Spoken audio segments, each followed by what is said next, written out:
All right, good morning, ladies and gentlemen. How are you doing? We have a fun show for you today. Obviously, you saw the message that went out thumbnail successful coin roll hunting. And we have one of the guys who probably knows better than most how to do that. So today we're going to have Chuck Daughtrey of Copper Coins up. We're also going to have Paula and we're going to have Eric, and you can see them here. Good morning, Chuck. How are you doing, sir?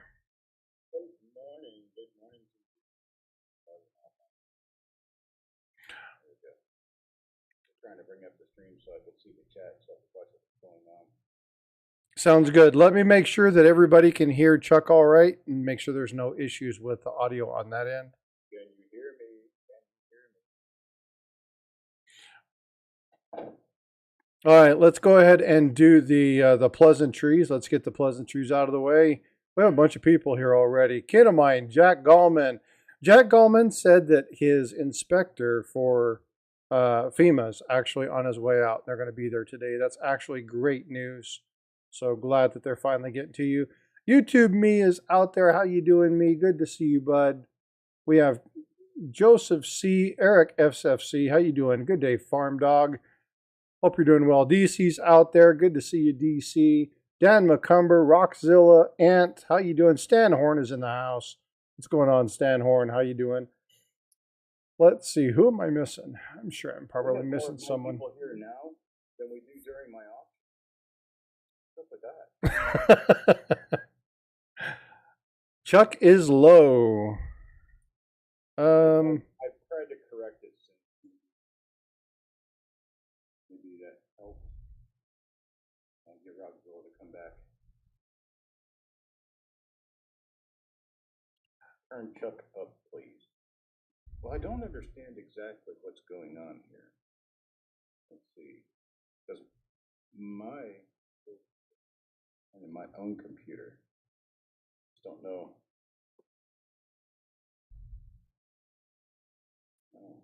Let me check the.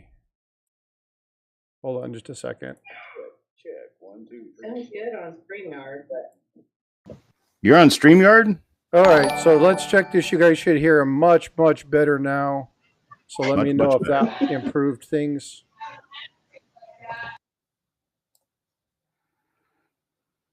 Go ahead and talk, Chuck. I think you should be much better now. Yep, perfect. Hey, 1, 2, 3. Yep, we got it. Okay, yeah, there was a setting on my end that I had to adjust, so got it. Very cool. Sirag, thank you for subscribing. Hope you're doing well. Holding me down. Outstanding. All right. Now Paula's in a tunnel. Paula's always in a tunnel. At least this time she's not in the bathroom. All right, I'm back. Hi, Steve, looking for silver. You guys really missed a fun conversation just a few minutes ago. Paula was talking about that old copper coin shirt. Huh. She's like, shut up. I was hoping it wasn't the political angle. It's an oldie but a goodie. It's an oldie but a goodie. I was really talking about something else he didn't want to say. I'm not going to say it either. The shirt from Copper Coin. Something in the shirt. Something in, not exactly the shirt. So how old, Chuck, how old is that shirt? Paul, I'm going to pull you up here. Show that copper coin shirt. 21 or 22. Very cool. They're not available anymore, are they? Yeah. I could make them available because I can still get it was way before 21 or 22. Oh, yeah? Yeah, I would say it's 2018, 2019. No, I didn't design them in 18 or 19. They weren't designed until 2020. They were during COVID. Yeah, they were designed during COVID in 2020. Years ago. Anyways. Very cool. All right. Well, Chuck and I were talking, and it was like, look, I had him up a couple times, and we were talking about a whole bunch of random stuff. And he just kind of smiled and was like, well, yeah, okay, that's fine. Don't know much about it.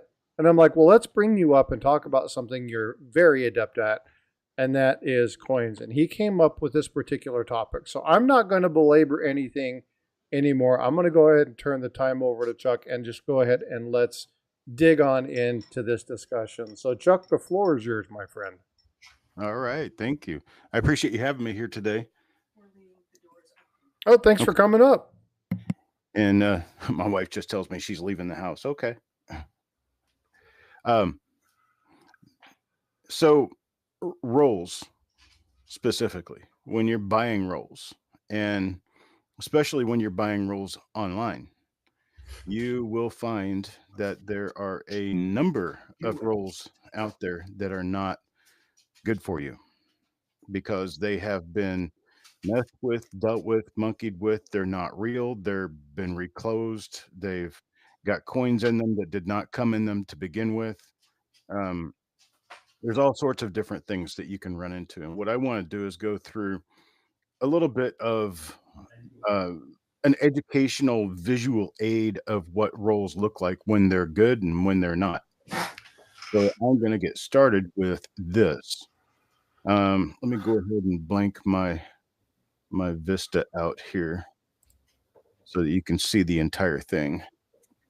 Um, now the roll on top is a backdoor style wrapper, and the one on bottom is the American Coin Wrapping Machine Corporation wrapper. The difference between them is that you can see that the paper has a V-shaped cut on the top one. The bottom one just has the paper cut at an angle, so it spirals around the roll. The one on the bottom is actually a Satley wrapper, and Satley wrappers. The company developed a machine that would do wrapping, but they copied off the Batdorf one by law.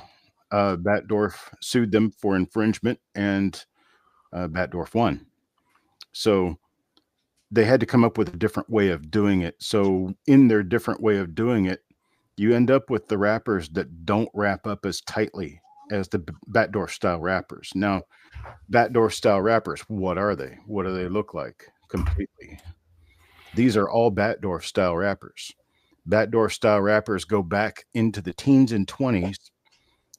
He received his patent for the machine in 1913 was his first counting and sorting machine. 1918, I think, was the patent on the actual Batdorf wrappers. You can see his patent year on a lot of them. But the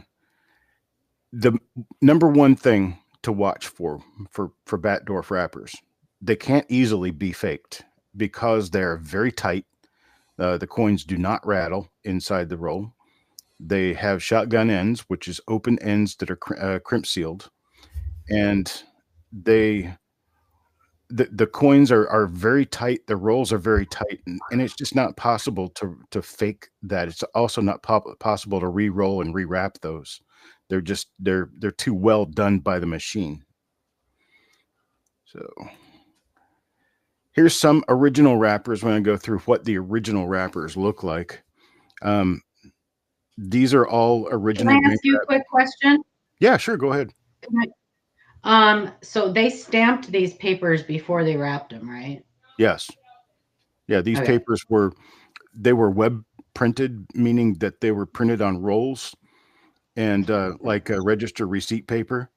They come in rolls, and you put them in the machine as a roll, and then you feed the end of the roll in, and the entire roll is printed before it's ever put together on the machine. So if you see one stamped across the crease, if you see one stamped across the crease, you're definitely looking at something that was done after it was wrapped, which is not what the banks did. Thank you. Okay. So these are all original. These are all correct for their time period. And that's kind of what I'm going through here is a look at the time period of wrappers, of some of the original wrappers that I have right now. And you can read the date on all of them except the one on the left. It's a 1957D.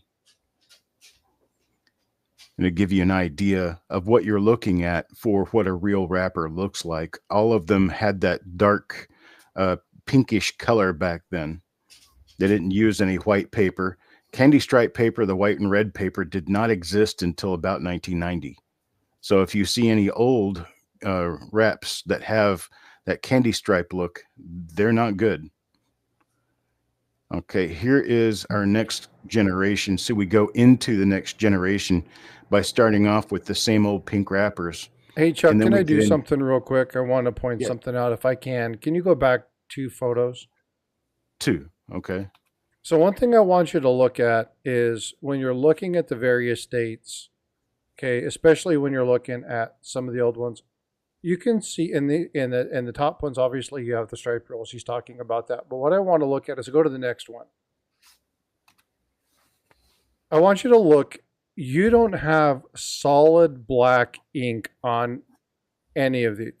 Maybe the 56P has a little bit darker black, but you Mhm. don't have what looks like freshly printed black marks on these. These things are 50 years old. Are you ever going to see any of these with extremely nice dark black ink? Not usually. Most of them, they were kind of conservative on the ink they used, so it didn't cost as much. So they weren't.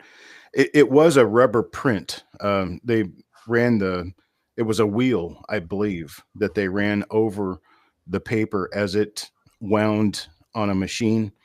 It was kind of like a counter wheel that the pressure would force that wheel around and around and around, and it would re-ink every time that it got to the top of the wheel, and then when it came back down to the bottom, it would ink the paper again.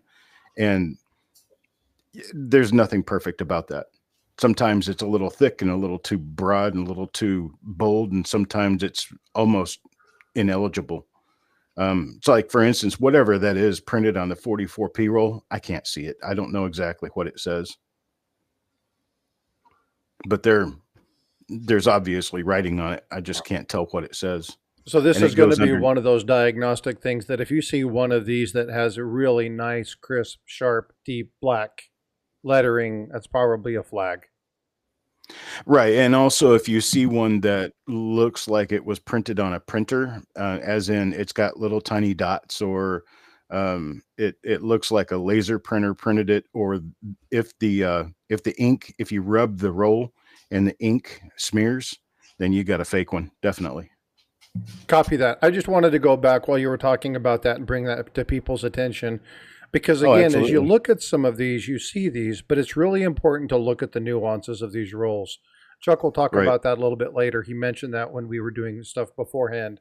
But I want to bring these little things to your attention. So sorry for interrupting, Chuck, but I Oh, appreciate no, it. no, it's okay. It's fine. You just interrupt anytime if you think there's something I left out or something I skipped or anything like that. If you look at that 56D roll, especially, you can see how there's like a ghost imprint sort of on it. And that's if you get a rubber stamp, put ink on a rubber stamp, and you slam the rubber stamp on paper too hard, you end up with this little ghost smear look. That's kind of important for these because it's relatively common where it doesn't look hard printed. It looks more like a rubber stamp. And that's just part of the case of how these came about. But you go from the 40s and 50s with this type of wrapper into the late 50s and into the 60s, and you start looking more at the candy stripe type wrappers. And the candy stripe type wrappers started off where it was more just the banks using it, and they usually had bank names on them. And the ones that we use now, the more current ones, like the 71D, there is a more current one. But you can tell as you get more current, they generally get more design colorful, little playing with stripes on the ends. That 75 Philadelphia was a surprise. I had a whole box that were wrapped exactly like that. And that 75P wrapper belongs in the 50s. There's But probably a bank that still had wrappers. yeah, exactly. Or they bought out another bank that had a bunch of wrapper paper in the closet or something. Now, some of these Satleys are actually preformed tubes, aren't they? No, Satley didn't do preforms, I don't think.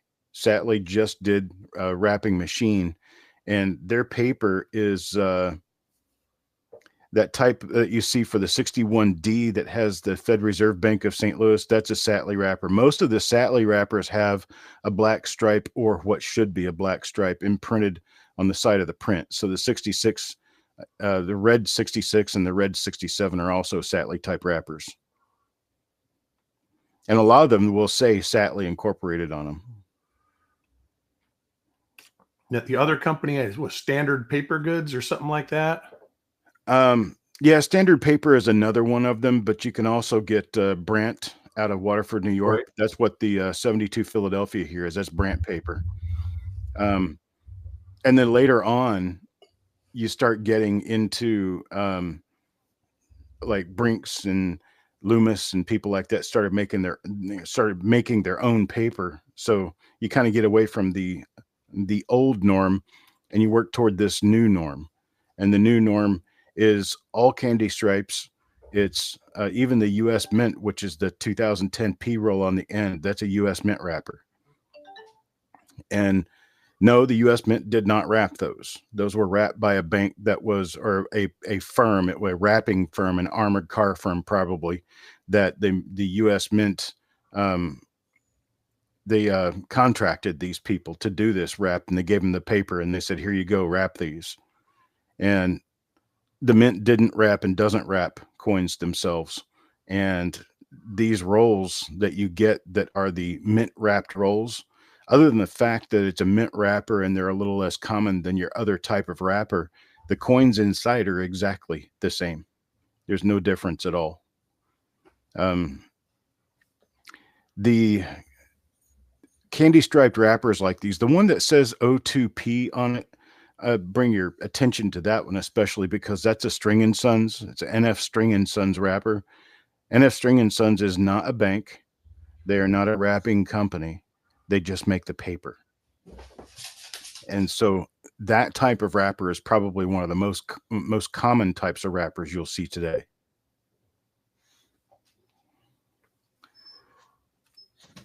So what are you looking for? All of those are good. These are not. These are all preform wrappers that someone with a crimping machine or a hand crimper has gone and crimped these up or folded the ends over in a what we call a preform wrapper. Preform wrappers are wrappers that were crimped at one end and are open at the other end, so you can put your coins in them. You can buy them in bags at Walmart or Staples or any other place that sells coin wrappers. It's not too hard to find them. The Royal Sovereign, the Moolah, the Mini Tube are three of them, but the one that was most common, and I for some reason can't find one here, it's called Cointane. I think it starts with a K, Cointane.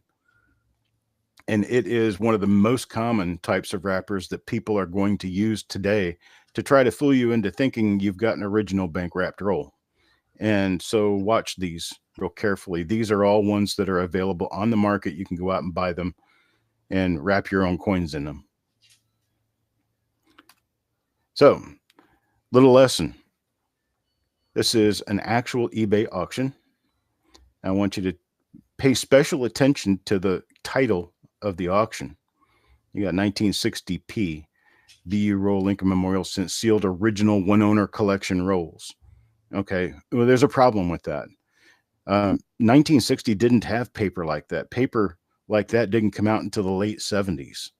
So this is going to be wrong. These were wrapped by somebody that had the paper and had a machine and wrapped them up. The machines aren't that difficult to obtain, although I've been trying for 5 years and haven't been able to get one yet.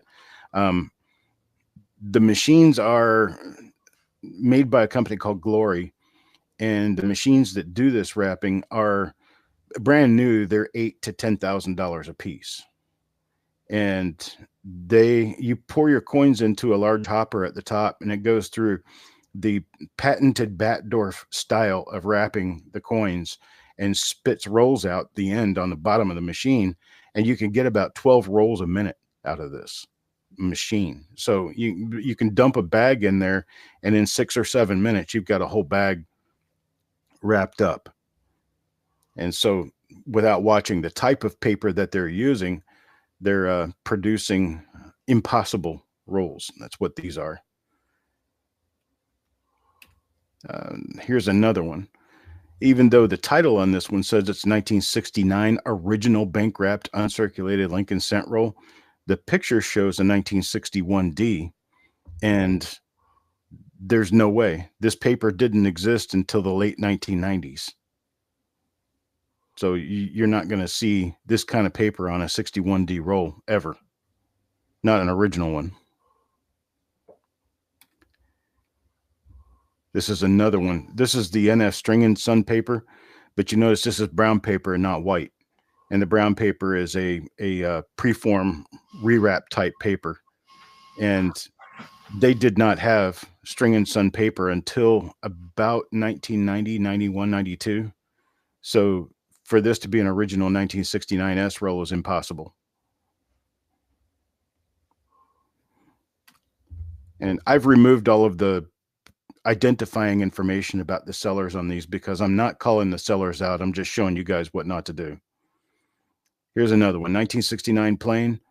It's in a preform type wrapper that has been crimped up, but the ends are purposefully like, what do you call it? Just worn down, frayed out.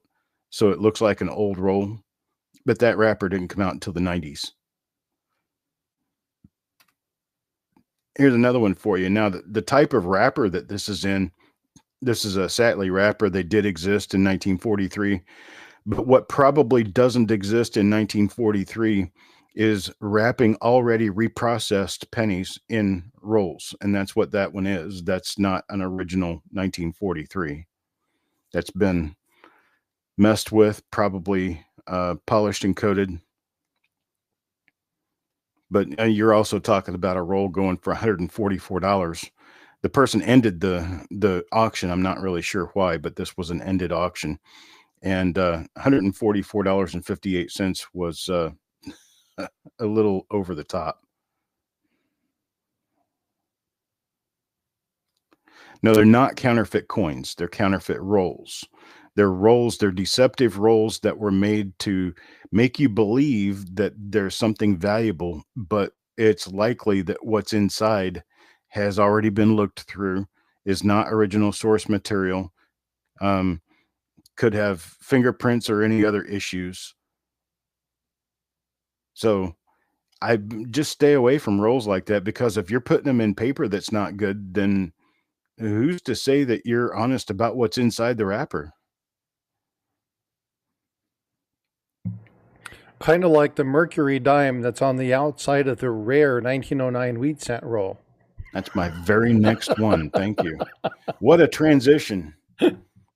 So now we go into these supposedly original wrappers that show like a BU coin on one end and a completely different type of coin, including mercury dimes and stuff like that on the other end. And they're charging exorbitant money for it. I can almost guarantee you that this roll is filled, if it's all uncirculated, if it's filled with 49 Lincoln cents that are red or partially red and one Indian on the other end of the roll. They have there's absolutely nothing about these that is quote unquote real. The wrappers are probably grocery sack paper or something similar, and they can be hand cut, handmade, wrapped. And I have a crimping machine. I have a machine that'll crimp the ends of rolls. I do that because I make my own rolls, and I'm not ashamed to say it. And I'll tell you that these were rolls that we made out of a bag that, we had a bunch of tubes that you couldn't open. So we got the tubes open and put the coins in paper. They mail better in paper, because if you do tubes and anything shakes, rattles, or rolls, your tubes are going to crack or split open and the coins will be everywhere. And in paper, that's a lot less likely to happen. So I like to mail coins in paper. I'm not such a big fan of mailing coins in tubes, although I will. But anyhow, move on to the next one. If I can say something before you move on, Chuck. Now, I want to clarify one piece.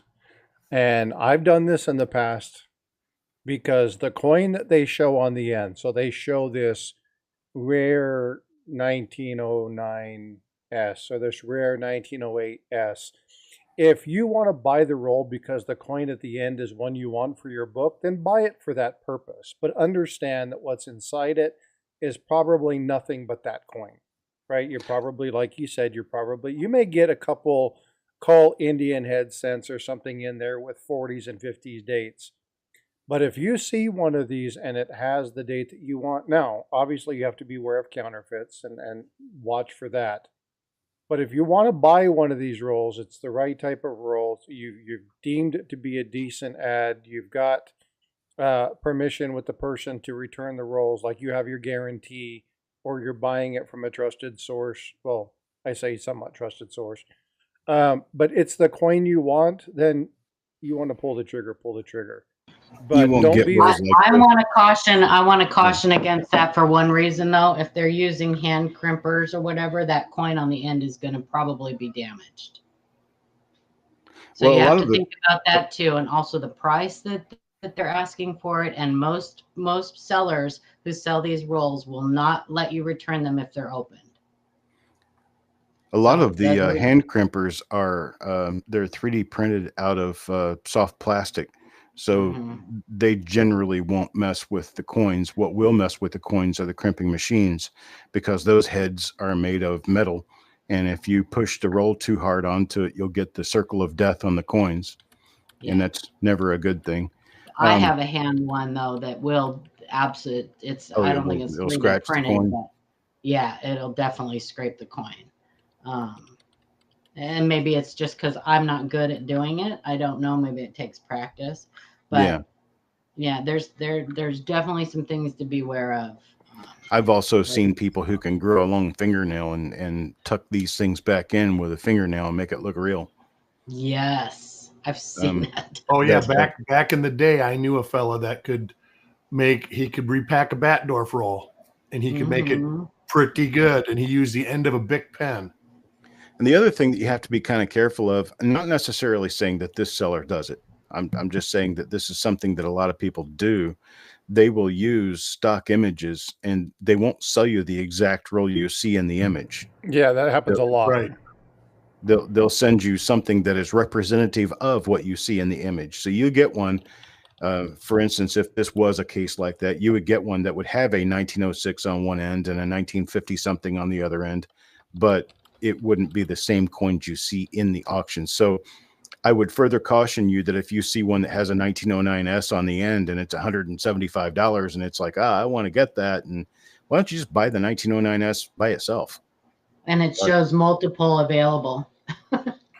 Right. Yeah. So yeah, having multiple available of something is even worse, because then they're going to say, well, I've got 20 of these and you can buy 1, 2, 3, 4. Let's see. I've got an auction like that, I think. Yeah, here's one right here. This one, this paper can't be right. And the reason this paper can't be right is because it's first of all, supposedly wrapping Indians. And it's a First National Bank of Denver wheat roll, 2 Indian cents, vintage, 50 penny find. This is a window wrapper. The window wrapper it's very geniusly done, where the wrap is printed so that when you wrap it around coins, the windows end up on the denomination of the coins because of their size. That's really cool. But this paper is still available. You can still buy this paper. It's an old look, but it's not necessarily old. And that First National Bank of Denver could easily have been put on there with a rubber stamp. So now, when did those rolls start, Chuck? Like late 50s, early 60s? Oh no, the window wrappers. I've had window wrap all the way back to 1938. Okay. And that's as far back as I've seen it. But I know that I had a friend who is another broadcaster on YouTube, and we got to talking about wrappers one time. And he pulled one of those out and showed it to me, and it was flat as a pancake. Had never been used. I'm like, dude, really? He says, yeah, you can buy this stuff. Okay.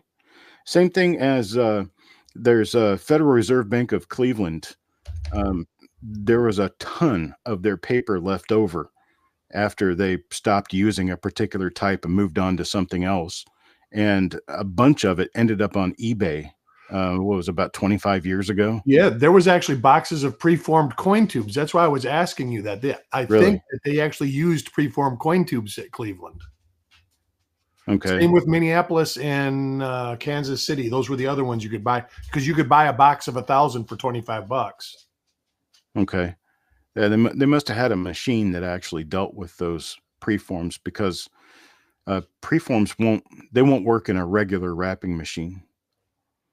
And that's because the wrapper has to be wrapped around the coins, which are pre-stacked and held with the machine while the wrapper goes around the coins. And preforms wouldn't work with any of those types of machines. But if you've got a machine counting into tubes, or if you've got a person doing it by hand, maybe the teller got a hold of a bag of pennies and needed to wrap a bag of pennies because the boss said to. Preforms would be a great way to do that. But anyway, let's see what's next. I don't know if I have anything. Yeah, I've got this. Okay, so I'm going to show you a few that are good, or that are presumed good. There really isn't anything wrong with this wrapper. The problem with the auction is that it's original bank wrapped roll of wheat cents. It isn't an original bank wrapped roll unless it has a bank name on it, and this does not. So it's a machine wrapped roll, or it looks like a machine wrapped roll. The problem with this is that you've got two tails on a wheat cent roll, probably going to be a 1956 to 1958 roll, because those are the most common ones. And you're talking about $34.20 a piece, or down to $32.25. Dude's got a box of pennies, probably opened or sold all the ones that showed the date, and then he's got these ones that don't show the date. So he's going to sell them as mystery rolls. And to me, that's not honest, but probably knows the date and mint mark of the coins inside, but it is probably an original wrap wheat cent roll. It's just way overpriced for what it is. And this will go to show you, I've got 15 different auctions here that I saw that were perfectly fine. So eBay isn't a bad place to go. eBay is a place to be wary of what you get. That's all. There are a lot of people selling real Fed wrapped rolls. There are a lot of people selling real machine wrapped rolls. You just have to watch what you're doing. You have to know what you're after when you're there, and get only what looks perfectly right, because otherwise you're going to end up running yourself into a large monetary expense for stuff that is not what you thought it was. And that's what I've got. Questions? Yay! Applause, applause. Let's give a round of applause. So I want to put a couple of things. When you put a question in for Chuck, please do me a favor. Type in caps the word question. This will let us know that it's a question that you're supposed to be, or that you want us to look at and answer. For instance, Chuck, do you still have an eBay store? I do still have an eBay store. It's under Copper Coins. Type it just like you see it.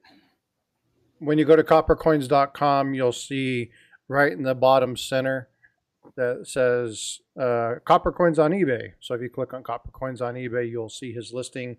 So you can actually go there and you can see information from what he has posted there. So again, if you're going to post a question, please, again, capital lock question and then post it there. The place where I sell rolls outright is on lincolncent.com. I haven't sold rolls on eBay for a while. I may go back to selling some rolls on eBay, because the prices they're getting at auction for stuff on eBay is like at least double to triple what I get on my YouTube auctions. And it's ridiculous, but I'm going to start offering stuff at a reasonable price and see if people kind of realize that and start coming down on their pricing. It's kind of my way of policing the market. I go in and I charge the right price for stuff, and make the people charging $100 for a $10 roll, I make them look like fools. And I'll tell you another benefit of going to Chuck's auctions and stuff is that you have a direct link if there is a problem. You have a direct link to him, and he will take care of it. I can't tell you the number of times I've So sold. You know the seller directly. Yeah, I've sold rolls that I've never been inside. Of course, I don't go inside the wrapped rolls because I'm not going to reseal them and try to sell them to you. Right. I sell them exactly as I get them. And when I sell them, sometimes you'll buy a 1970S uncirculated roll from me because it's got a 1970S uncirculated coin on one end. And it was sold to me as a 1970S roll. But when you open it, you'll find circulated coins from the 60s and 70s in it. I've seen you do that multiple times on your roll reveals too. Oh, yep, You'll exactly. open a roll and it'll If you guys want to see a great example, exactly what he's talking about, I'm going to put a link to a video. This was the 1952S roll that I think you had to open up 3 or 4 rolls in order. One didn't have enough coins. One was a 52S that ended up being a 52D. There was I think that was a 55, wasn't it? Or was it a 52? I think it was a 52. 52, I'd have been left crying because a 52D roll is like a $25 roll, and a 52S roll is a $250 roll.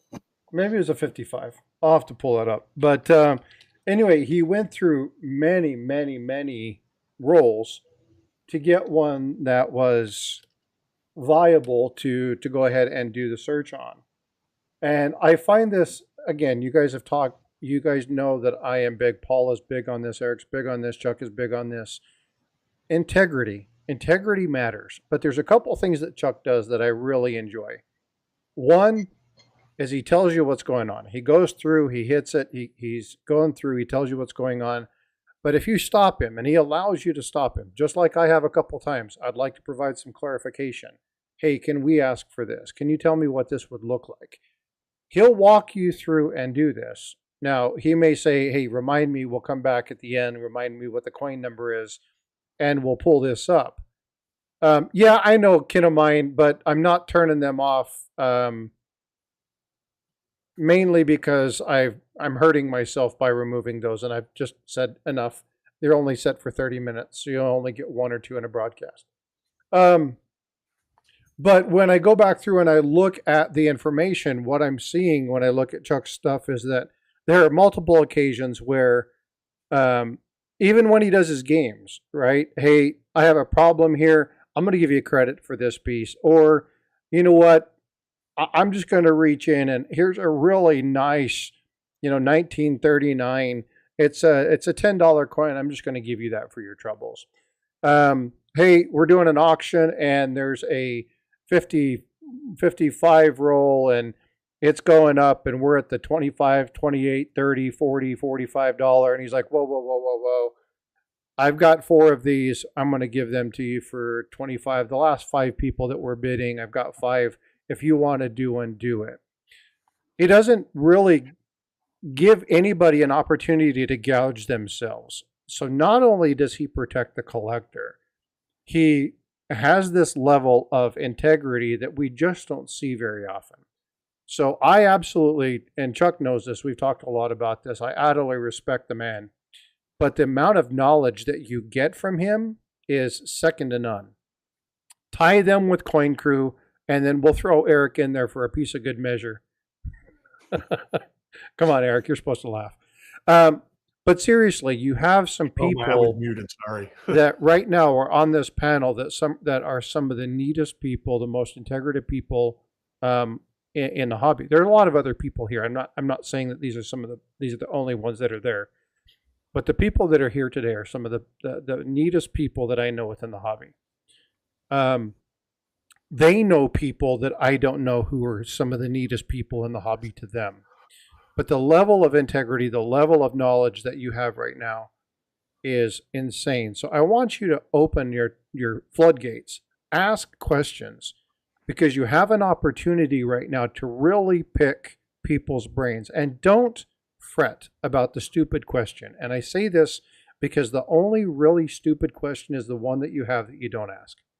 So again, I just wanted to take a moment and talk about number one, I'm going to find out if that's a 55. It might have been a 55S roll that you did that on. But I'll show you examples, and I'll actually post it in chat where he has done this over and over and over again because I know the man, and he is all about integrity. The thing with me is that's all you've got in the end is your name. If you smear your name, what do you have left? Absolutely nothing. And I prefer to keep my name as solid as I can possibly keep it by holding to all of my deals, holding to all of my promises, doing everything that I say I'm going to do. Sometimes it takes a little nudging. Sometimes it takes some reminders, but I'm really busy. I got a lot of stuff going on, and sometimes I'm not going to remember, oh, I promised XYZ that I'd give them credit for this. And tell me before you pay your invoice, say, didn't you give me a $4 credit on? Oh, yeah, sure. I'll go back and I'll edit the invoice. Hang on just a minute. It's not difficult to deal with an honest person who forgets. It's much more difficult dealing with someone who's trying to slide one by you all the time. And I know that there's a lot of other honest people out there. There's a lot of good people, a lot of honest people. And I'm not saying that the people who made these eBay auctions are necessarily dishonest people. Some of them just don't know any different. Some of them got these rolls from somebody else that didn't know that it's not possible to have candy stripe wrappers in the 1940s. And, they need to be educated. Not through eBay, though, and not by me, because I got tired of educating people who don't want to listen. But anyway, I do have a question back here. EMR Coins asked, without giving away too much, how can the average person source OBW rolls? That's a good question. It is a really good question. You can go reach the same sources that I have. The way to do it is to go to national shows, spend the money on the plane ticket, spend the money on the hotel rooms, on the meals and all that, plus time away from your job, and step up and talk to every dealer you see. Get business cards, get ideas of what they have in inventory, shake their hand, show them that you're a good person, buy some things from them, and then turn around and call them after the show. And after they've had time to unpack and get their lives back together, and you can build a relationship with people. And in building a relationship with people, I've got myself to a point where I've got 3, 4, 5 different dealers from around the country who just call me and they say, hey, yeah, I got in this big batch of rolls. What do you give me for them? I said, well, I'll give you bid plus 10%. Those are pretty nice rolls. Or I'd like to be at 90% of bid if that's possible. And they're always like, okay, sure. They box them up and they mail them to me. That's how I get a lot of what I have. It's not difficult to do. It just takes a lot of money and a lot of time. It's not something that's easy. You can't just walk out and source rolls like I do. I've been at it for many years. I work at it. I work hard at it. And what I've got is basically a lifetime of work. So, and once you get a good rapport with the dealers, they don't stop. I've got dealers I've dealt with for over 20 years, the same ones, and they just keep calling. Right. And then sometimes also, can I just talk about one thing that so it's kind of along the same lines as original bank wrap rolls, but oftentimes you will find plastic tubed rolls that were put into tubes directly out of mint sewn bags. That's right. So sometimes those can be just as good to buy too, and a lot of times you can, like Amanda just went to a show and she finds those all the time at shows. Yeah, and you can tell by looking. Even if the rolls have been open, I says, even if the rolls have been opened, you don't know what that person is looking for in those rolls. Chances are they're not looking for die varieties. They're not looking for errors. They're looking for high grade coins. Right. So that's another source too that I just don't want people overlooking those. Hey, Chuck, those are a really good source too. Getting back to rolls, if you look at my avatar, there's one that you forgot right there. Oh, the plastic wrap. The vacuum packed rolls. Yeah. Well, those are done with it's a machine, and those sleeves come in a long strip, and the machine cuts off the sleeve, slides the coins in, and then uses heat to shrink the sleeve around the coins. And they were used by wrapping institutions from roughly 1982, 83 up through about 2015. I haven't seen any lately, but they do exist into the teens, maybe even now, but I haven't seen any recently. And I have an example. I don't have my camera is not working. And don't open them like this. Yeah, right. Yeah, I just figured I would bring that up because that was one that you didn't hit on. Absolutely. I am not able to get my drug cam working, or I would show you an example of what I've got. I have one of those wrappers, and it's got coins in it. It's a 2012 Philadelphia. And as you look at the side of the wrapper, you can see 2 or 3 dark stripes inside the roll. And that's something important to understand. The wrapping companies, the banks, the Fed Reserve, things like that, are not wrapping coins to make collectible rolls for you. They're wrapping coins because they are extremely utilitarian in purpose. They need to get 70,000 wrappers done by tomorrow afternoon. They don't care if there's 2 old coins in your wrapper. They don't care if the 2 end coins are perfectly nice BU coins and then the rest of them are junk. They don't care that they're sending out 75 boxes today and only 30 of them are brand new coins. The rest of them are all circulated. They're just wrapping coins, and that's what they do. And so what we have to understand as we buy this stuff is that sometimes you're going to get a good roll. Sometimes you're not.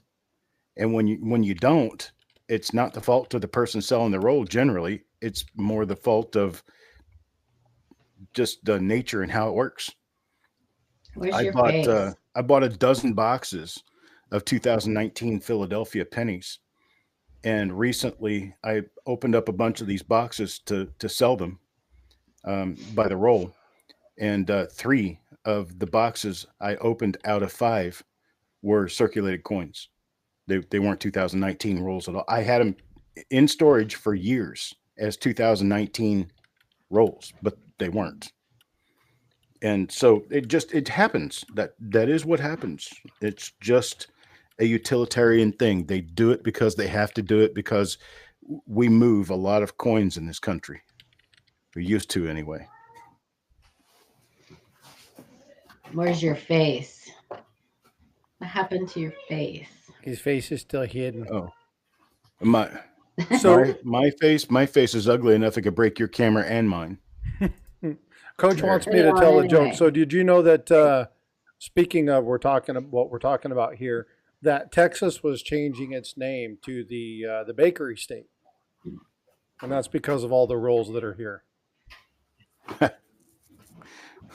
Sorry. Oh. Oh my gosh. Yeah, I'll try to keep going. I'll make an attempt here. Well, California's renaming themselves from the Sunshine State to the Cereal State because of all the Frosted Flakes and Fruit Loops that are there. No. I think Coach said 1. I don't know. A. That's singular.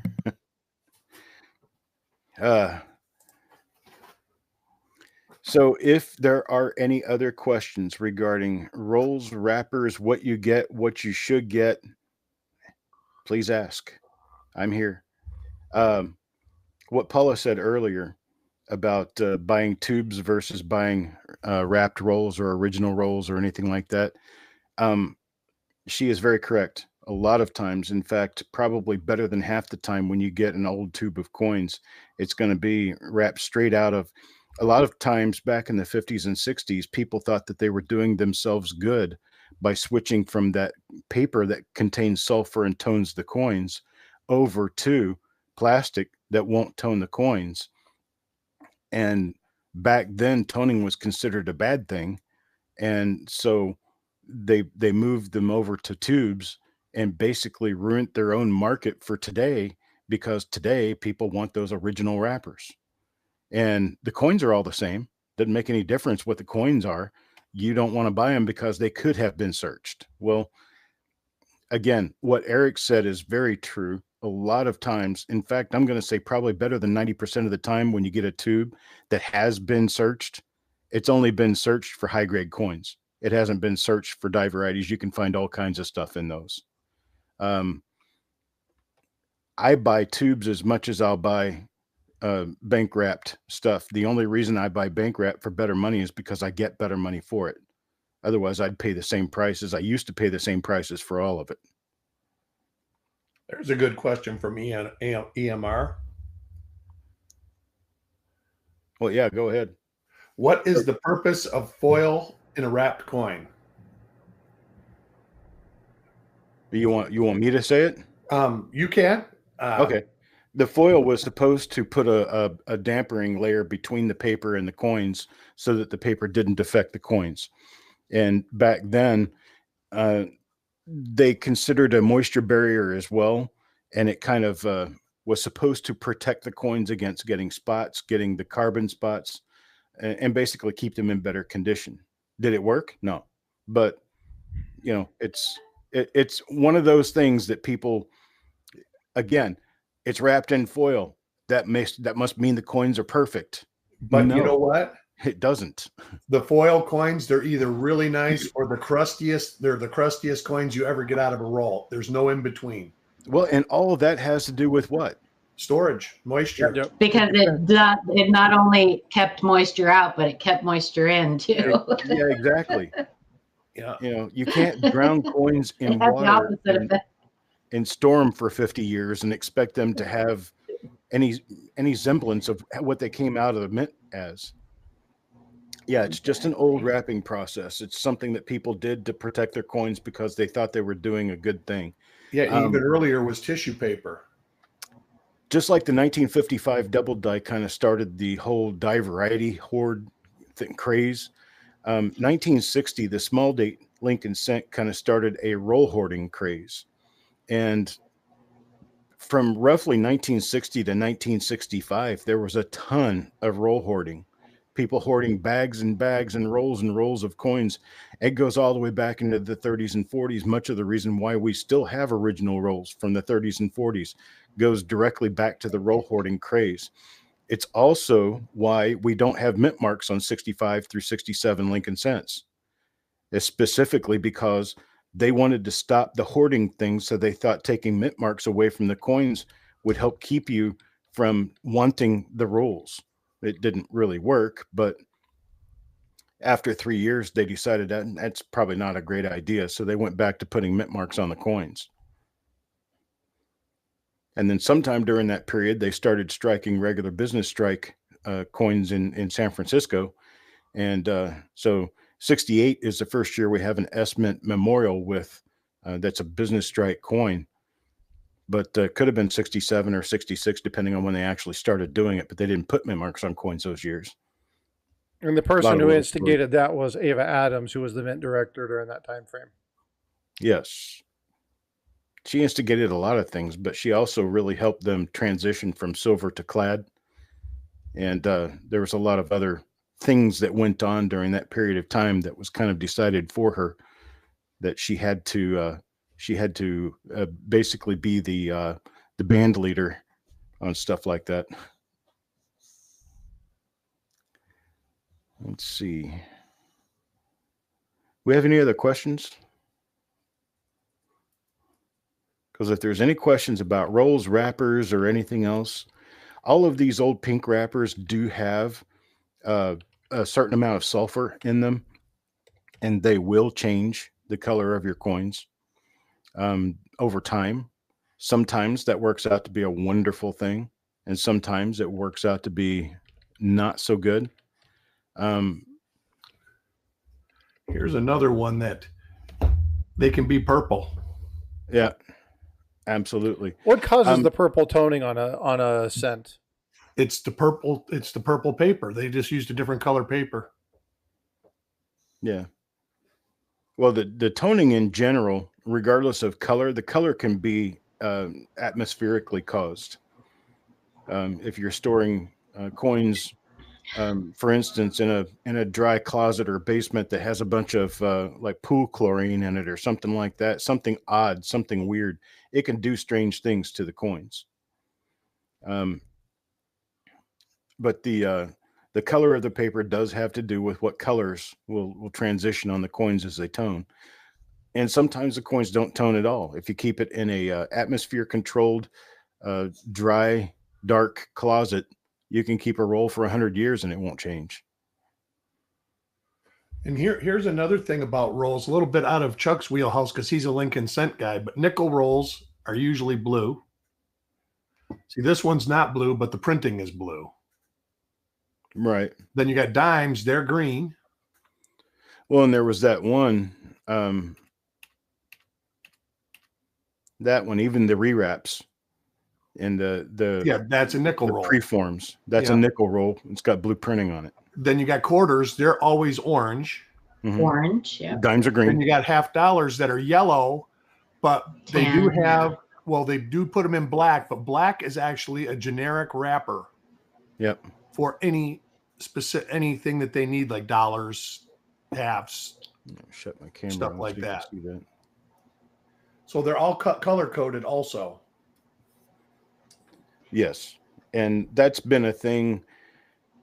Since the late 40s. Man, since the 30s or 40s, at least.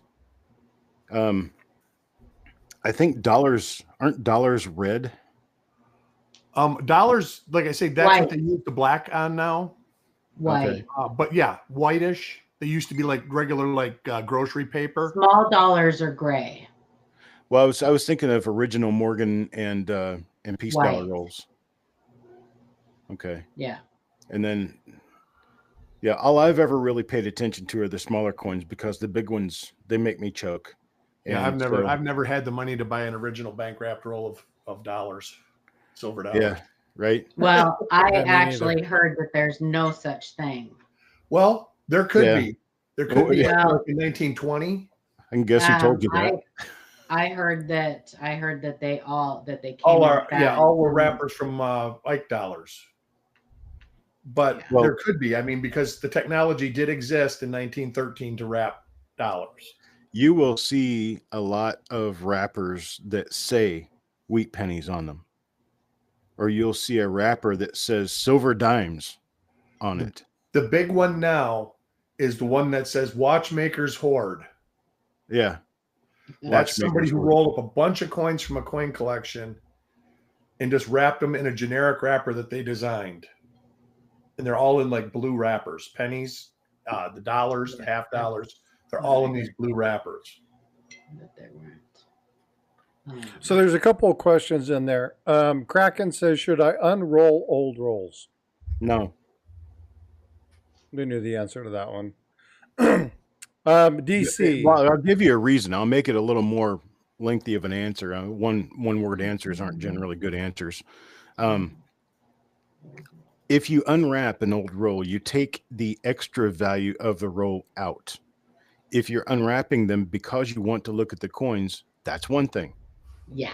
But if you're unwrapping them just to unwrap them to get them out of the wrapper, no, don't do that. Right.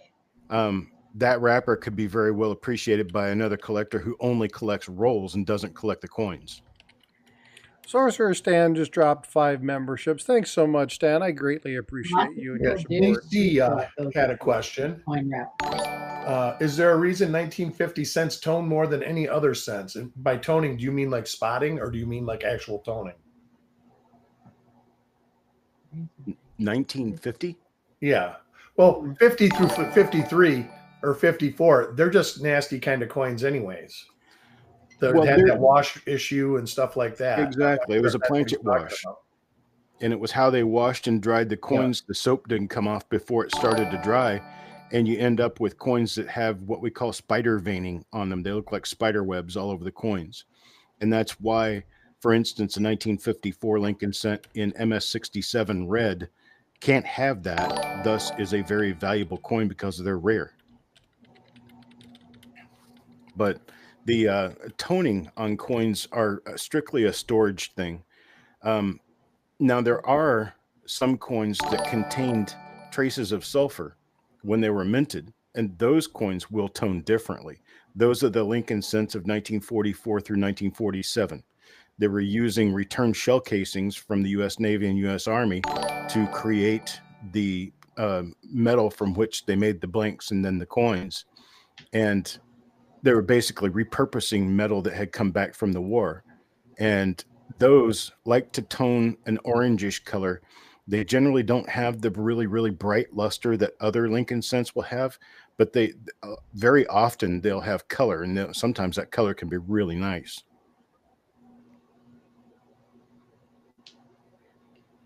Chubby Pop Chaser and the other one said hi, by the way. I have been seeing a lot of wrappers with McDonald's or Coca-Cola on them. That's another one, just like Watchmaker's Hoard. Yeah. That's somebody that wrapped them after the fact. They're fresh wrappers. Same with the little casino rolls and. Well, that's what they're trying to duplicate. Yeah. But this one, that one that with the McDonald's is supposedly there was a McDonald's and all of it was. They ended up getting a bunch of coins out of the back of a McDonald's. So, yeah, Silver Wolverine says that he has a hard time believing that any auctions that are advertised for Morgan and Peace dollars, especially the unseen CC rolls, are authentic. Yeah. Well, how do they know they're CC rolls? You know, they had to look at them to get them to know that they're there anyways. Well, here's what I've got to say about the subject specifically is that anytime you see the rewraps or the new wrappers placed on old coins, be suspicious. Yeah. Now, if you know the seller and you know the product and you know that, you know, everything is on the up and up and everything's on top of the table and honest, sure, go ahead and buy them. Well, you might know what you like to do. That's doing the McDonald's and the Watchmaker's Hoard and all that. He posts on eBay, not so much Facebook, but a couple other places, and it'll say this roll of pennies, starting bid $20, actual retail value $150 to $350 in their little graphic design that they make. Did you mention who that was doing that? No. Okay. But I think you know who he is. I'm pretty sure I do. Yeah. I've seen his stuff, and his stuff looks a whole lot like somebody else who's not in the market. He's a very good graphic artist. Yeah. Yeah. Yeah, I see his stuff on auction sites a lot. And most of what I've seen sells for about a tenth of what his trends value is for it, because it's not really quite what the trends value says. Right. He lists it for 10% of the trending value usually, but he'll list 10,000. He must have like a computer program that lists auctions for him, because he'll list 10,000 auctions and only 3 of them will sell. I mean, that's how many he's listing, thinking that he's not going to get any bids. But his starting bid on a roll of circulated wheat cents is $20. So, what is that?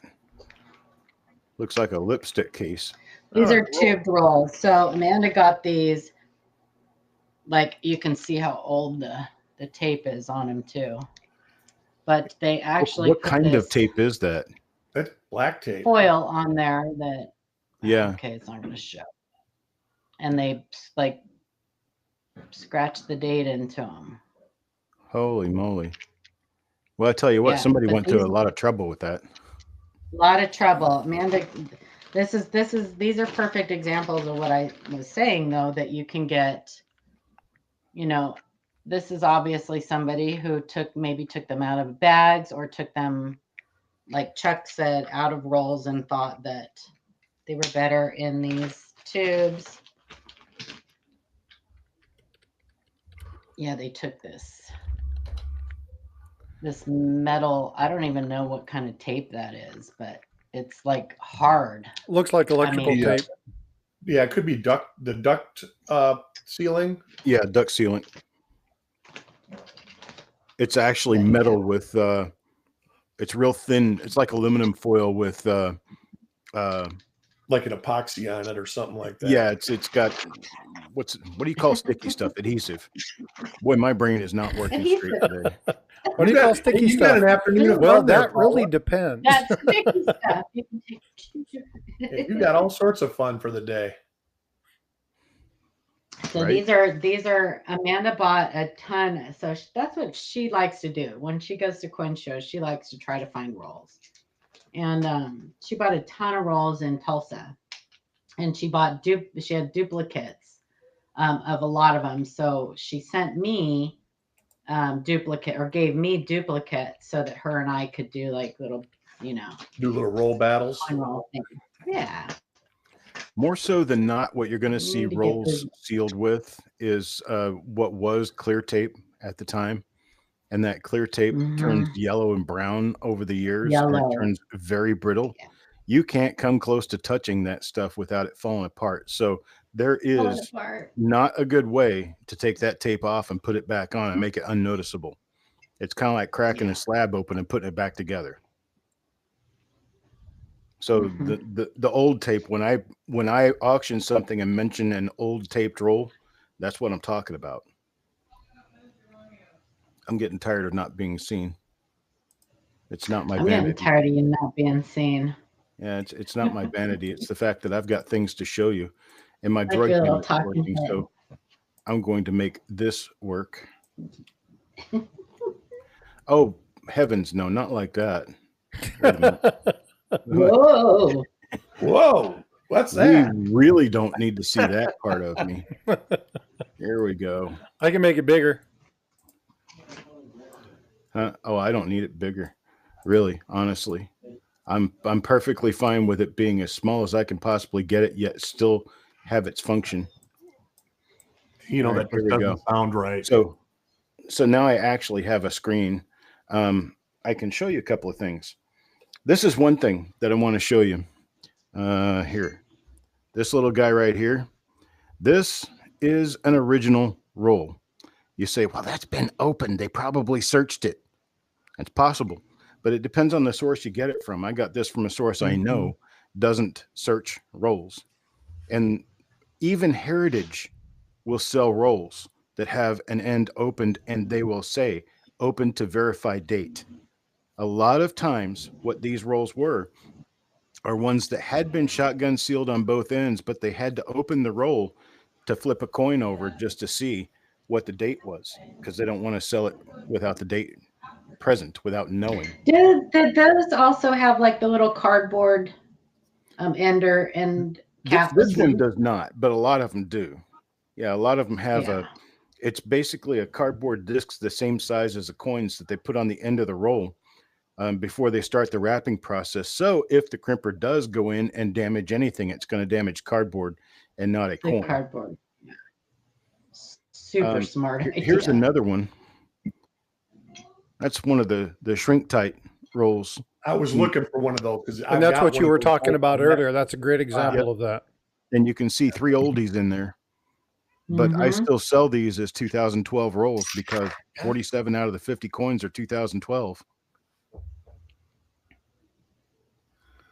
And it happens. I mean, there's a hopper with coins in it. Right, exactly. They don't care. We're the only ones who really care. But that's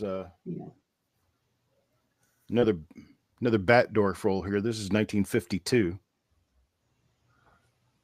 And this one has, what does that say on there? Pennsylvania Company, Philadelphia. And that's an original 1952 Batdorf roll. Here's an original roll, and I don't even know what this one is exactly, but this one's interesting because it has the Batdorf patent, March 2nd, 1913, right there on the paper. And this one is a Tails wheat cent roll. So I don't know what date and mint it is. I believe it's a 56, but I'm not sure. Here's one right here. 1940 was original, but it was in a box, so it's got a tear there now. But it says right on here. Is that Pittsburgh Branch Federal Reserve Bank of? No, that's not Cleveland. This one says Adam Coin Wrapping Machine Company, New York, Batdorf Patent Supply. Mm-hmm. Is it a Batdorf roll? It is. There's the there's the thing right there. The reason I say that, the reason I mention that is that I have somewhere around here, I have wrappers that say Batdorf patent on them, but this one does right here. We're not wrapped using that method. And basically what happened is they put Batdorf patent paper on a different wrapping machine and didn't pay attention, didn't care, I'm sure, what it was, but it was not a Batdorf wrapper. Yeah, this one's super tight, but the end has been kind of crushed and 2 coins had fallen out of it when I got it. But the guy, like I said, it's a dealer I've dealt with a long time, and he threw 600 rolls in a box and shipped them. The box weighed 69 pounds. It was like the absolute limit that you could send through the mail, and he mailed it like that.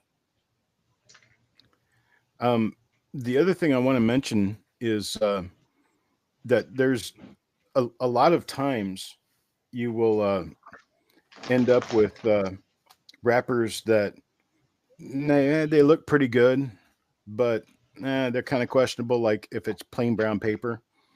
The machines that wrap these things are available. They are out there. So you can't trust everything you see.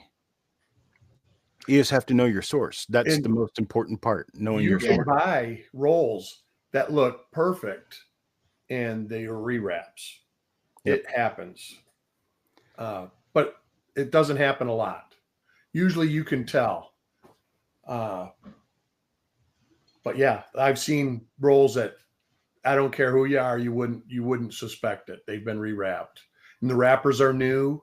So that 58D roll I was telling you about, Fed Reserve of Kansas City, the only reason I got suspicious is when I opened one, the paper didn't feel right. The paper was really thin. So then I started dissecting it.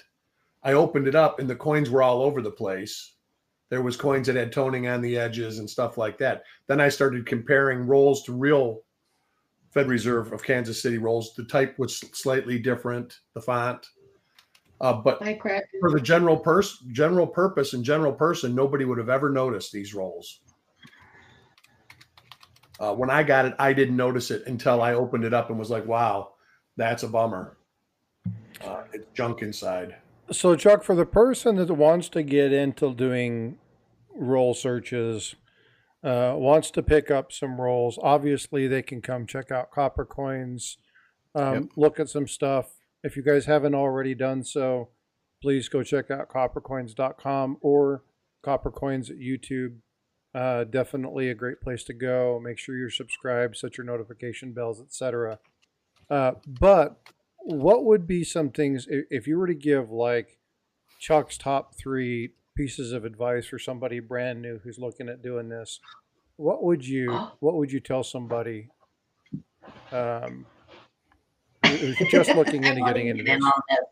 Don't be too anxious to jump.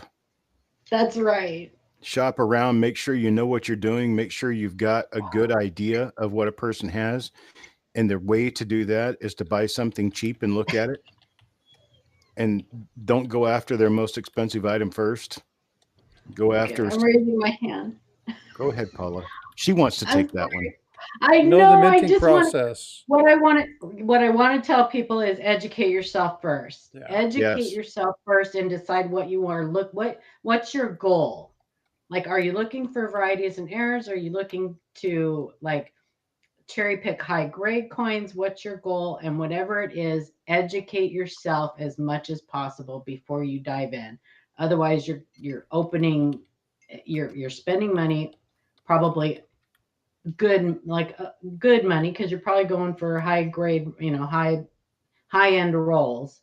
But yeah, no. If you buy a 50/60 roll, go search Chuck's site, all Variety Vista, Wexler, Learn about RPMs, learn about double dies, and know what you're searching for before you, and how to identify it before you get in there. Otherwise, you're going to be like every single one of us and think constantly about all those coins you could have possibly put back into circulation before you knew what you were looking for. That leads me to my little piece of advice. If you're just starting into this, don't search your first roll of coins and just dump them in the kitty to go back to the bank. Keep that roll for a year and look at it in another year and see just how much you've evolved in finding stuff. Because I assure you, when you first start searching coins, you don't see much. I have turned back. I saw everything. I had an album full of good stuff I thought I'd found. Well, I'm just saying. Everything. Yeah. I looked at a roll that I had bought, and it was just a roll that I kept just because it was a decent roll.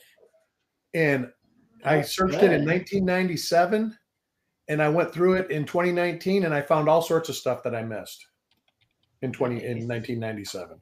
That's because Eric is a hoarder and can't let go of rolls.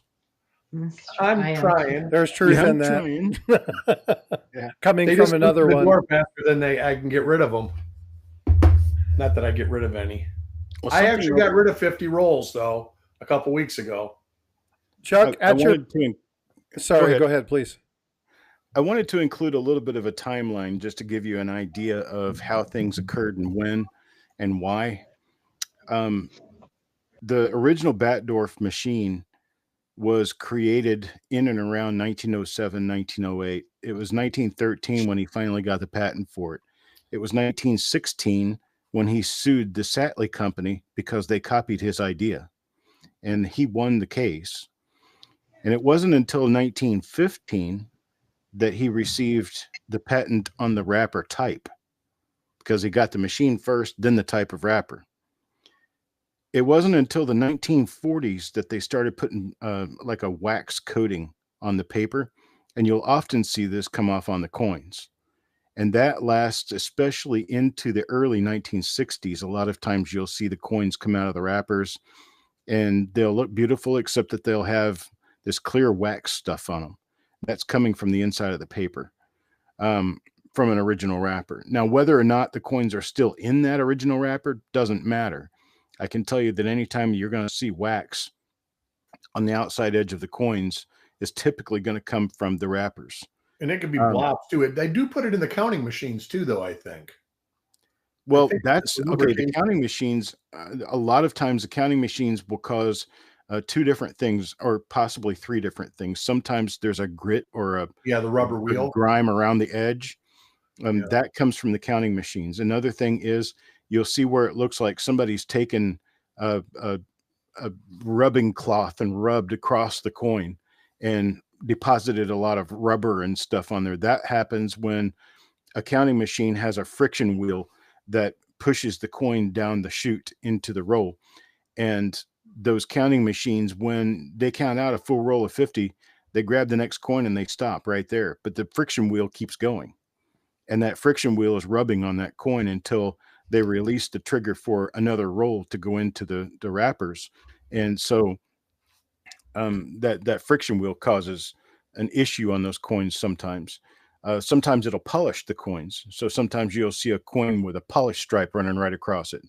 That's also from the friction wheel. And then what was the other one? There was something else I had, and I can't remember what it was now. But I do want to let you know that your coins aren't always going to come out perfect because they came out of a wrapper, an original wrapper. The wrappers are only there to hold the coins together. They're not there to protect them, because they weren't intended to be left shut any more than a couple of weeks. I mean, wrap them up, put them in a bag, get them to the right bank. They'll disperse them to the right places, and they'll break the rolls open and give the pennies to whoever, or the coins to whomever. Well, they're not handled gingerly before they're wrapped either. They're put in big bags and banging against each other.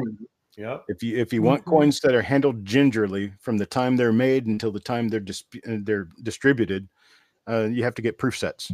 Proof sets are the only ones that they're really just handled very carefully. Farm Dog just left, but Farm Dog loves the old, and David Carlisle. I think David Carlisle might still be here. They love talking about the old coin shovels and how they used to scoop the coins out of the They look like coal bins. shovels, don't they? Huh? They look like coal shovels, don't they? Yeah. So they don't handle them very gently. Oh, no. And that, yeah, you get fingerprinted coins out of rolls because those people are putting their hands in there and swirling stuff around, trying to get things off the edges and picking them off the floor when they spill. Yep. So Roger Borland, the faux woodies, the ones that have the stripes across the coin, those are planchet issues, correct? Sometimes. In the 80s, roller issues. Sometimes they're planchet issues. Most of the time, what it's caused by is an improper alloy mix when the alloy is made with the copper tin. He's talking about in the 80s, the early 80s ones that have like the dirty rollers. Oh, but I've also seen coins that have color in them in the stripes in the 80s, and they're on the edges too. So that's not specifically a roller thing. Usually, typically, if they're super uniform, that's your key is looking for if they're really uniform. Yeah.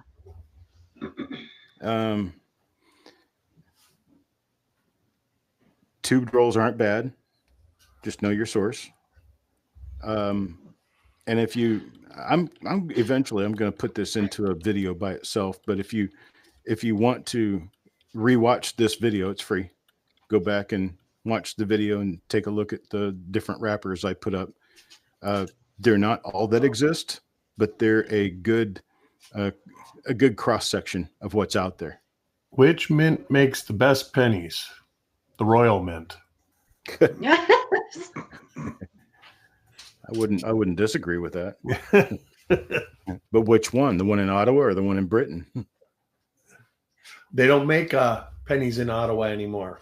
Oh, they don't? Well, no, they don't. They haven't since 2012. No.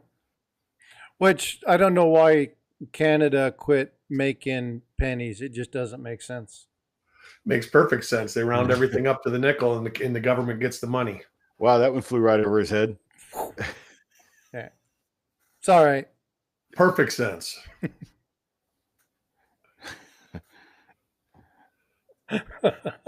Chuck's just like, no, Eric, you missed it. No, I didn't. Perfect sense. I got it. No. But it's a tax. It makes no sense. Because they don't make pennies. Yeah, right. Because they don't, no, I got it. Okay. Oh, too much fun. Everything is, isn't it? Yeah. So Eric, that's a great thing. Chuck or Eric, if you can put that in there, can you throw one of your Discord link in the chat as well? So that's a really good point, Eric. Eric Maith will do it for me because I don't even know what it is. Eric, let me make you a mod and then you can throw that in there. There. So now you can go ahead and drop that Discord link if you would. That'd be great. Thank you, Eric. I do still have a package that I need to talk to you about. Me? No. Oh, Eric, I was like, I don't want to talk to you about your package, Chuck. Different kind of package. I have a spinning wheel on my YouTube. Do you? Huh. Yeah. I don't. No, I don't. It could be mine. Yeah, there it is. Discord.gg/4C749YSJ. There you go. Thanks, Eric. I'm going to copy that and put that in the other side. When we're done with this and I have all this information, I'm going to do a couple of things. Number one, I'll go through when he first starts and talks about the rolls. I'll bookmark a couple of those items for you to make it easier for you to find. I'll also throw the links of his site, his website, Livecoin Q&A. I'll throw, I put a couple links to videos inside. So we were talking about that 55S. It was a 55S roll. So I threw that link in there so that people can go back through and do that. I'll go back and make sure that's in the description. I also threw another one that you did. Here's the bad ones. That was also a 55. It was a 55D, and you were finding wax flex on that roll. So people can go back and look at that particular one and see where you can see the wax flex. It can be quite a bit of wax. I need to go back to the. There can be a lot of blobs of wax. I mean, lots of wax. Yeah, and sometimes those can also be where somebody tried to dip the entire roll in wax to protect it from moisture. They do that too. I should also share the one that you did, this is another one of the integrity things, which was the roll you did, which was the pricey one. That about 5 coins in realized that they had all been lacquered. 1947S. Yeah, that sucked. I don't forget stuff like that because I have to spend the money to buy that stuff. Yeah. And I don't check everything when I buy it. I buy it from trusted sources. Well, you can't. Yeah. No, you're buying 100 rolls. You don't sit and open every roll. No. Number one, half the rolls you can't get open in the first place. There was a point in time that I had over 14,000 rolls in my inventory. I can't look through all those. So Wolf Metals said that he just joined your Discord. So thanks, Wolf Metals. That's awesome. Appreciate it. Thank you, Wolf Metals. Doesn't everybody have 14,000 rolls in their collection? No, Eric. I don't think I have 14,000 coins in my collection. Inventory.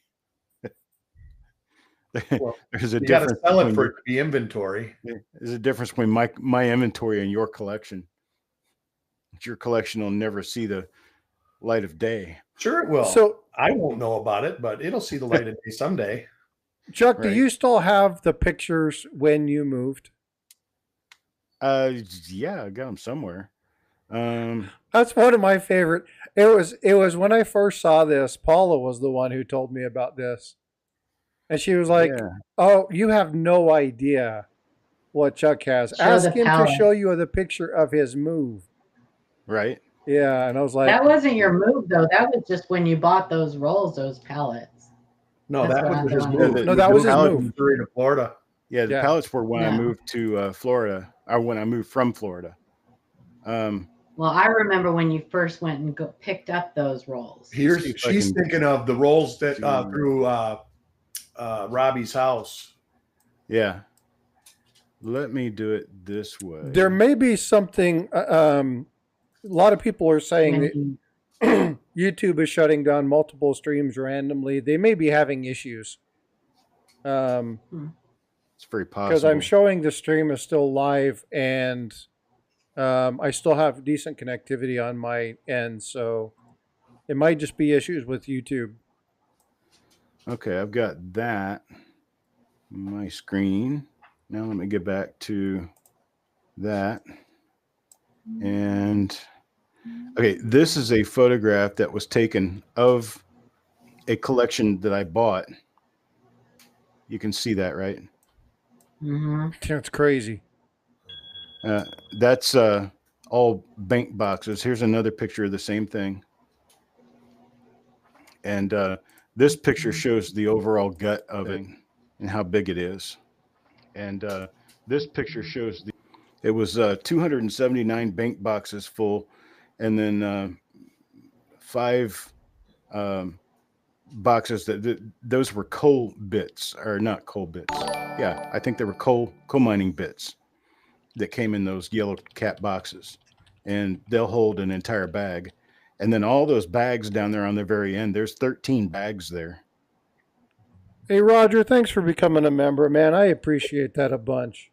That's what 15,000 rolls looks like. Yeah. That's crazy. This is what it looked like when I moved all that from Florida to North Carolina. That's the picture. Eric Math became a member, too. Thanks so much for joining the Planchette. I appreciate you, Eric. Yeah, that is, that's the picture I was talking about. That's your move. Yeah. And you had to limit the amount of coins that could go on it because of weight, correct? Right. Yes. Yeah. They told me how much I could put on each pallet, and I worked out how many boxes that would be, and I didn't stack my stacks any more than 3 high. Yeah, that is absolutely crazy. And I mean, there's literally everything on here. Everything from current date all the way back to the early 1940s is in there somewhere, and every box was marked. And somewhere. Yep, somewhere. I still have some of the stuff somewhere. Let's see. I took a picture after I moved, And I couldn't have done this without Robbie. Yeah, Robbie's my buddy in and out.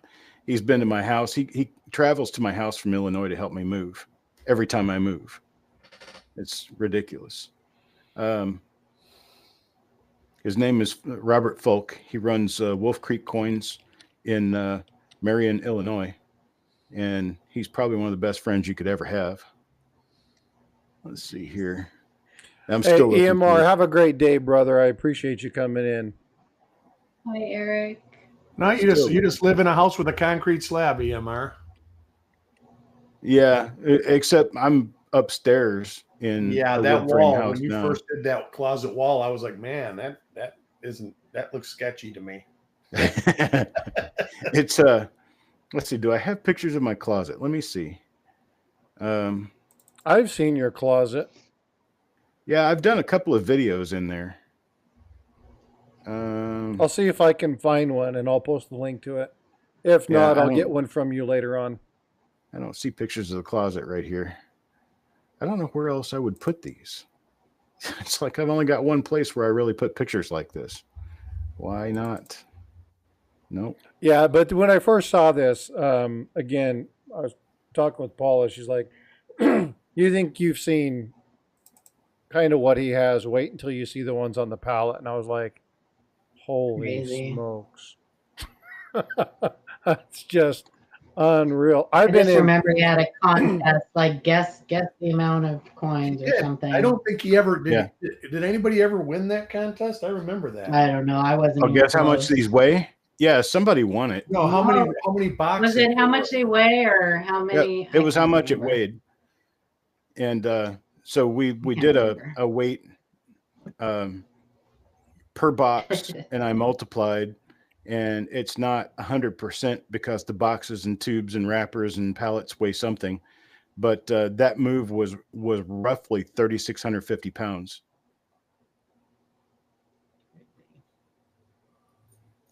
Could have gone everywhere from 3,500 to 3,700, but I estimated at 3,650. And that's what, 220 boxes or something like that? 270. 270 to 300, somewhere in there. Oh, wow. On each pallet, they were stacked just a little bit differently because of the sizes of the boxes. Believe it or not, penny boxes don't all come the same size. And so I had to watch that. I had to wrap and seal every single box that wasn't already taped. And then I had to wrap the entire pallet. And they used a forklift and went down my driveway with a forklift and put those on the moving truck. The truck that moved us, it was the company that the Miami Dolphins used to move their equipment because it was the only moving company that had trucks that were rated for that kind of weight. So I had to basically go through the company that moves the Miami Dolphins around. Wolf Metals. Tonight on the 8 o'clock news, house collapses in neighborhood and you won't believe why. That's right.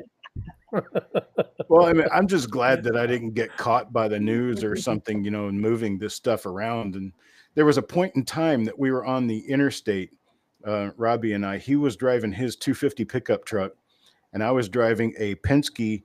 What was it? I think it was a 26-foot van. No, it was a 16-foot. It was a 16-foot Penske truck, and we were driving down the interstate somewhere, Kentucky, and we passed by an armored car, one of those armored delivery cars. And he called me on the phone and he said, I wonder how much money is on this 1 mile of highway right now. I said, I don't know, but I'm glad nobody else knows. Yeah, no joke.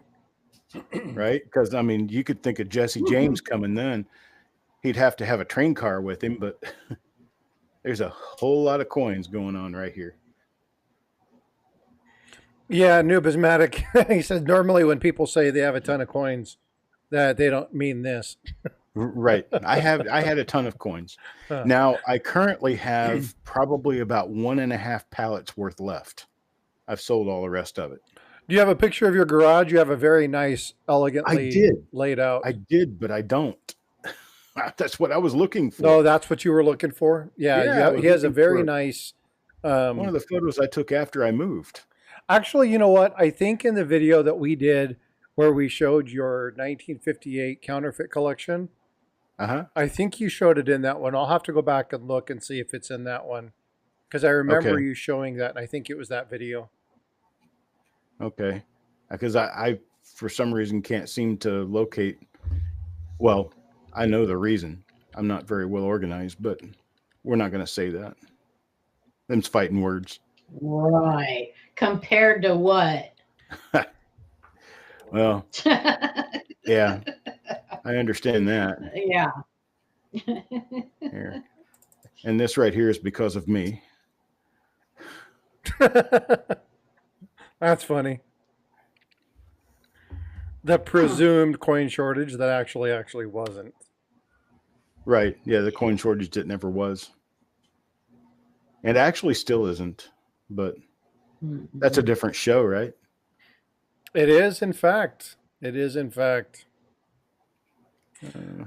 Well, Chuck, I can't tell you how much I appreciate you coming on, going through. Joseph C. said he just joined the Discord as well, so that's awesome. Appreciate it. Thanks so much for that. Make sure you're over at Copper Coins. Do you guys have any reveals or anything that you guys are doing tonight? I have 5 reveals that I'm going to set up for today. Although I'm not prepared to tell you what the dates and mints are because I can't see them right now and don't remember them, but they're the ones that were sold this past week. And then we have the reveal show is going to come on Monday night at 7 p.m. Eastern time, where you can get involved in these reveals. So watch the reveals today and decide whether or not you want to be a part of that. And if you do, show up Monday night at 7 p.m. Eastern time, and you can get yourself involved. If you're interested in doing that, will you put the email in chat that they need to send you an email to so that they can register to do Of course, as soon as I can get myself untied here. Another piece of information is there's been a lot of updates in the last few days on coppercoins.com. Oh, really? Yes. Thanks for the news. He's like, I've been busy. I was unaware. Let's see. Okay, so I was supposed to put the email address in here. Yeah, the one where you register. So you have the CD at coppercoins.com, which is where your payments and stuff will go to. But this is the one where you would register. Coppercoinspayments@gmail.com is where you go to register. So make sure that if you're interested, you watch one of the reveals or two, you're interested in doing that. Make sure you're sending an email to this one. Let him know that you're interested. Give him your information, your screen name, your real name, your shipping information. What else do you need in that list? That's it. I more or less will figure out the rest. Very cool. If I've got your name and I've got your YouTube handle and the email that I can send an invoice to, that's basically what it's for. Is I've had a lot of times where people would come into the show and start bidding on stuff and bid up half of my stuff and then disappear into the wind forever. And I just can't do it that way. I have to have your information first. It's for no other good reason. Right. Well, and again, it's just good form too, to make sure that business is on the up and up. All right. Well, Chuck, thank you so much for taking the time to do this. Paula, as always, and actually, bye, everyone. It's good to see you. I say that way because it's good to see your face. Eric, thank you as always for coming up. I appreciate you being here as well. Anytime. So I don't need that one there. We can turn that way. All right. We'll see y'all soon. All right. We'll see you tomorrow. All right. All right, Chuck, I appreciate you. And again, folks, if you're not subscribed, please go over, check out that Discord. All the links to the videos, the discussions, and the other stuff will be put in here. And then when I have time to actually edit the video, I'll make sure that I put those bookmarks in to those roles so you can see those particular items. Again, a great resource. And Chuck, thank you so much for putting this together. I appreciate you. My pleasure. Thank you. All right, ladies and gentlemen, I'm Frostbyte. This is Chuck Daughtrey, and we will see you guys